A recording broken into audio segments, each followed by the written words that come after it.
He stood atop bodybuilding's world stage and then vanished. What truly happened to the man called the Myth, Sergio Oliva, wasn't just another champion. He was a force of nature, a Cuban defector who escaped his homeland for freedom, only to become one of the greatest physiques the world had ever seen. Three-time Mr. Olympia, the man who once beat Arnold Schwarzenegger, a living legend who seemed untouchable until everything changed. His rise was meteoric, his dominance unquestioned, and yet his fall remains one of the most mysterious stories in bodybuilding history. From bitter rivalries and hidden politics to a shocking personal life that few truly understand, Sergio's journey was more than a tale of muscles and medals. It was a story of rebellion, power, betrayal, and an ending that still leaves fans wondering, how did the Myth disappear from the stage he once ruled? Early life and rise from Cuba to America. Before the lights, the trophies, and the legend of the Myth, there was simply Sergio, a boy from Pinar del Rio, Cuba, born in 1941, growing up under the blistering Caribbean sun and the shadow of political tension.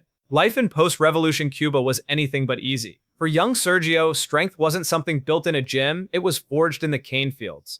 Each swing of a machete, each load of sugarcane hoisted onto a cart, carved out the kind of power no coach could teach. He didn't train for strength. He lived it. By the time most kids were still figuring out who they wanted to be, Sergio's body was already telling its own story. Thick arms, broad shoulders, and a work ethic unmatched by anyone around him. His father noticed at first that his son was built differently, but it wasn't until local coaches spotted him that Sergio's destiny started to shift. He was recruited into Cuba's national weightlifting program, where his raw power exploded into disciplined skill. Inside those humid, iron-filled training halls, Sergio quickly rose through the ranks. He represented Cuba internationally, often lifting more than men twice his experience. To the Cuban government, he was a symbol of national pride. To Sergio, he was a man living in a cage made of politics. He loved his country but hated its chains. Competing abroad gave him a glimpse of something he couldn't unsee. Freedom. Then came 1962. The Cuban team traveled to Jamaica for a competition. Surrounded by foreign athletes, journalists, and possibilities, Sergio saw his chance. In a move that could have cost him his life, he slipped away from his handlers and defected to the United States. He was just 21. No family, no possessions, no plan, just raw determination and a body that could move mountains. His escape wasn't glamorous. He spent weeks finding his footing, struggling with language, money, and survival in a strange land. But that hunger, the same hunger that drove him through the cane fields, now fueled his new mission to conquer the world of bodybuilding. Chicago became his home, cold, gritty, and honest. The Windy City didn't care about his accent or his past. It cared about hard work. Sergio found a community in local gyms, where his size and symmetry left jaws hanging open. Word spread fast. A Cuban immigrant with arms like cannons and a back so wide it looked sculpted from stone. He wasn't just another competitor, he was a walking marvel. By the mid-1960s, Sergio had begun entering bodybuilding competitions, and with every pose, he shattered expectations. The crowds couldn't believe what they were seeing. His muscle bellies were rounder, his waist tighter, and his proportions beyond comprehension. Even before he won his first major title, whispers had already begun. Who is this guy? He doesn't even look human. The Myth was being born. Sergio's arrival in America wasn't just an immigrant success story. It was the emergence of a new era in bodybuilding. The world had never seen a physique like his before. Massive yet aesthetic, brutal yet beautiful. His story was proof that greatness can rise from anywhere, even from a sugarcane field in Cuba. But dominating contest was just the beginning, because Sergio wasn't just about to win. He was about to redefine what winning looked like. By the late 1960s, Sergio Oliva wasn't just another name in bodybuilding. He was bodybuilding. In 1967, at the IFBB Mr. Olympia contest, he walked on stage with a physique that defied logic. Wide shoulders, impossibly small waist, arms so huge they looked airbrushed, and muscle separation that seemed carved by divine hands. When he hit a pose, the crowd didn't cheer. They gasped. There was no debate, no argument. Sergio didn't just win. He dominated. That night, the sport changed forever. He went on to win again in 1968, but that year, something incredible happened. No one dared to challenge him. The competition was literally uncontested. Every other athlete looked at Sergio and realized it was pointless to stand next to him. His 1968 victory remains one of the most dominant moments in bodybuilding history, a record that still stands today. It wasn't arrogance, it was pure reality. Sergio had reached a level of physical perfection that no one else could touch. The following year, 1969, cemented his legend. Once again, he walked on stage and captured the Olympia crown, making it 3 in a row. His poses were art, his proportions poetry in motion. Fans called him the Myth, a name that perfectly captured what people felt when they saw him. He didn't look human. He looked like something that stepped out of a comic book, a real-life superhero made of flesh and iron. Even bodybuilding icons like Arnold Schwarzenegger, who would later become Sergio's greatest rival, admitted that when they first saw him, they couldn't believe what they were looking at. Arnold once described Sergio's physique as something out of this world. It wasn't just his size, it was the balance, the shape, the flow. No one had ever combined brute power with that kind of beauty before. Sergio's dominance created an aura of invincibility. He was the first man to truly embody the idea that bodybuilding wasn't about being the biggest, it was about being mythical. He'd become a symbol of human potential, the standard everyone else would chase for decades. But as history would soon show, no champion's reign lasts forever. And in the shadows of his greatest victories, another man was rising. One who would challenge Sergio not just on the stage, but in the history books. But even as his star was rising, a new threat was lurking. Rivalry politics and his loss of the crown. Every legend eventually meets their rival. And for Sergio Oliva, the man who seemed untouchable, that rival came in the form of a tall, confident Austrian with an impossible dream. Arnold Schwarzenegger had arrived in America with a clear mission to conquer bodybuilding, to be the best in the world. But to claim that throne, he'd have to go through one man, the reigning, undefeated, larger-than-life myth. By 1969, bodybuilding had never seen such anticipation. Two titans, two contrasting forces. Sergio, the Cuban powerhouse, all raw muscle and natural symmetry. Arnold, the young strategist, calculated, charming, and hungry for fame. Their first true clash came at the 1969 Mr.Olympia, and the atmosphere was electric. Crowds filled the venue to witness history, the old guard versus the new. When Sergio stepped under the lights, the audience erupted. His physique was so alien, so impossibly proportioned, that even his competitors couldn't look away. His arms dwarfed his waist, his shoulders looked sculpted from marble, and when he struck his signature victory pose, it was as if he'd been carved by the gods themselves. Arnold, though slightly less massive, had something different: precision. His conditioning, his stage command, his psychological edge. Arnold had learned that bodybuilding wasn't just about the body, it was about the mind game. That night, Sergio won again, 3 Olympias in a row, but it wasn't easy. Arnold had come dangerously close. Backstage, the two men shook hands, but the tension was unmistakable. Sergio had the crown, but Arnold had momentum, and everyone knew it. Then came 1970, the rematch that changed everything. The crowd was split right down the middle. Half believed Sergio would continue his reign. The other half whispered that Arnold was about to take over. When the two stepped on stage, it was like watching fire meet steel. Sergio's presence was raw dominance, his arms, waist, and silhouette unmatched. Arnold, on the other hand, was perfection in presentation. Every pose flowed like choreography. Every glance was timed to command attention. He wasn't just competing, he was performing. The judges deliberated, and when the results came in, it was a shock heard around the world. Arnold Schwarzenegger had defeated Sergio Oliva. The crowd gasped, some cheered, others booed. Sergio took second, his first major loss on the Olympia stage. To some, it was the natural passing of the torch. To others, including Sergio himself, it was the moment politics crept into bodybuilding's heart. In interviews years later, Sergio hinted that the outcome wasn't about muscle, it was about influence. Arnold had already aligned himself with IFBB head Joe Weider, the man controlling the direction of professional bodybuilding. Arnold was the future, marketable, ambitious, photogenic. Sergio, by contrast, was outspoken, defiant, and unwilling to play the political game. His refusal to conform made him dangerous in a sport increasingly built on image. And then, in 1971, came the breaking point. Sergio was banned from competing in Mr. Olympia after entering another federation's contest, the WBBG, or World Bodybuilding Guild. On paper, it was a violation of IFBB rules. But behind closed doors, many insiders whispered that the federation wanted to make an example of him. Sergio had dared to step outside their system, to challenge their monopoly, and he paid the price.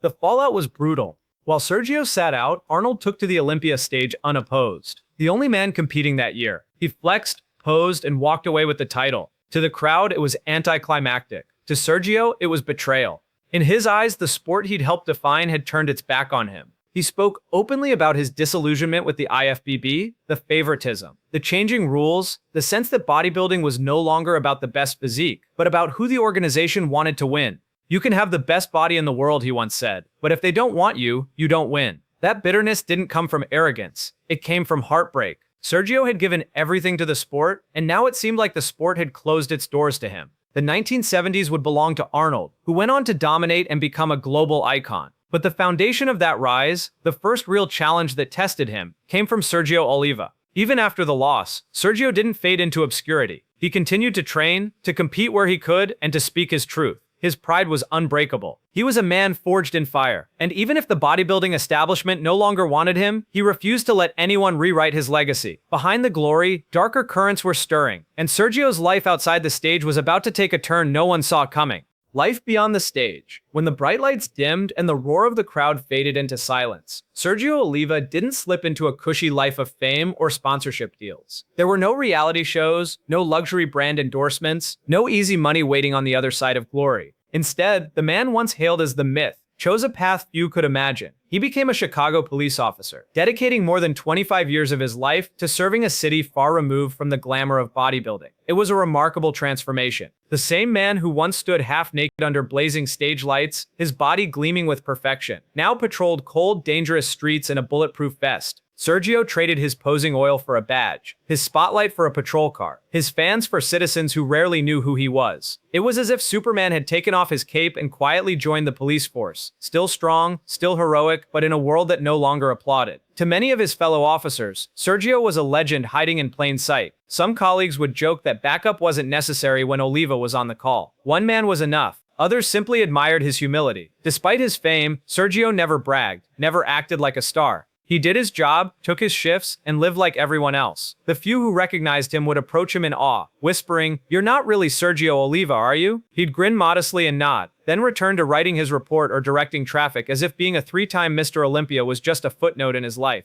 But beneath that calm exterior, Sergio carried a quiet storm. Transitioning from a life of global recognition to anonymity is something few can truly understand. One day you're a king, the next you're just another face in uniform. For Sergio, that adjustment was hard. The stage had given him identity and validation. The police force demanded humility and routine. He wasn't the myth anymore. He was Officer Oliva. And that shift from legend to mortal was heavier than any weight he'd ever lifted. At home, life presented its own challenges. Sergio was a husband and father, roles that carried a different kind of responsibility and pressure. Fame, even when faded, has a way of following you. The expectations, the whispers, the constant comparisons to who you used to be. He loved his family deeply, but like many men defined by greatness, he struggled to leave the stage behind. The discipline that made him a champion also made him demanding of himself and those around him. Meanwhile, bodybuilding itself was evolving in ways Sergio didn't recognize. The sport that once rewarded balance, symmetry, and beauty was now obsessed with extremes. Competitors were bigger, more vascular, and often enhanced in ways that blurred the line between human and machine. The art Sergio had mastered was being replaced by spectacle. His once ideal proportions were dismissed as classic, a polite way of saying outdated. That change cut deep. Imagine painting a masterpiece, only for the world to decide that art no longer mattered, that chaos and distortion were now the standard. Sergio didn't resent the new generation. He pitied them. He believed the sport had lost its soul. Still, he never stopped training. The gym remained his sanctuary, the one place where the noise of the world disappeared, replaced by the steady rhythm of plates and breath.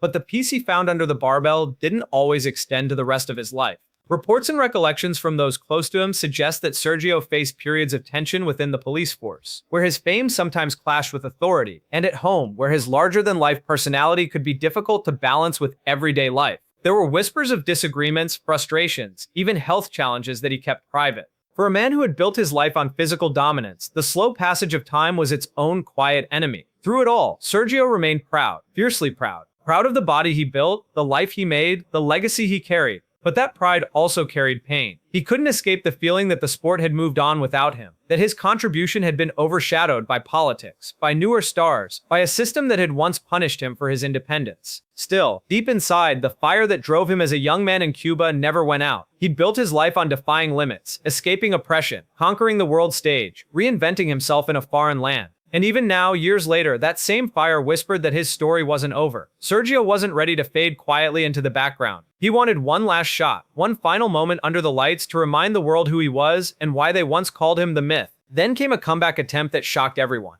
By the mid-1980s, most people assumed Sergio Oliva's days under the spotlight were long behind him. He was older, quieter, and living a life far from the glitz of professional bodybuilding. But true to his defiant nature, Sergio wasn't done. After more than a decade away from the Mr. Olympia stage, he stunned the bodybuilding world by announcing his comeback. It was 1984 and fans couldn't believe it. The myth was returning. The atmosphere at the 1984 Mr. Olympia was electric. When Sergio stepped onto the stage, the crowd erupted with a mix of nostalgia and disbelief. Here was the man who once redefined what the human body could look like, standing again under the lights that had crowned him a king 15 years earlier. His trademark silhouette, the flared lats, the sweeping arms, the iconic victory pose, still sent chills down spines. But the sport had changed. The new generation of bodybuilders looked different. The physiques were bigger, drier, grainier, and far more chemically enhanced than the classic forms of the 1960s and 70s. The artistry that had once defined bodybuilding had been replaced by an obsession with sheer mass. Legends like Lee Haney, who dominated the era, represented a new standard, one that even Sergio's legendary genetics couldn't keep up with.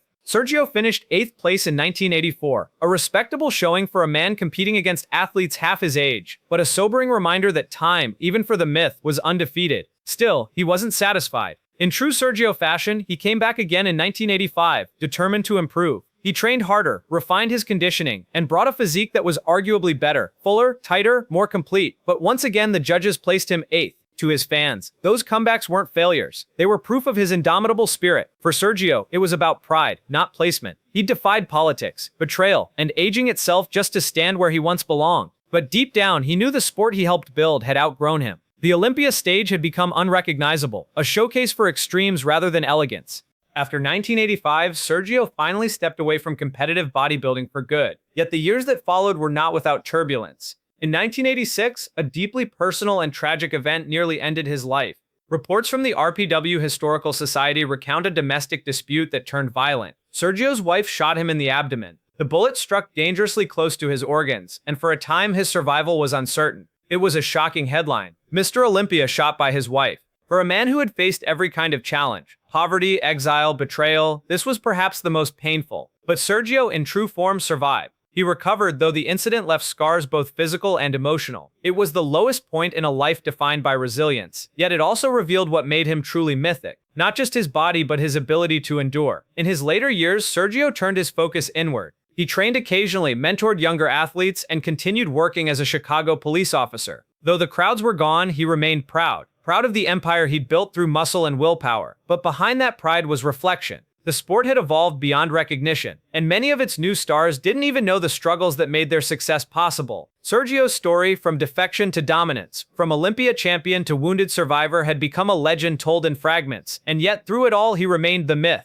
The man who proved that greatness isn't about how long you reign, it's about how fiercely you fight when the crown is gone. And eventually, the man who once towered over all would face his final challenge.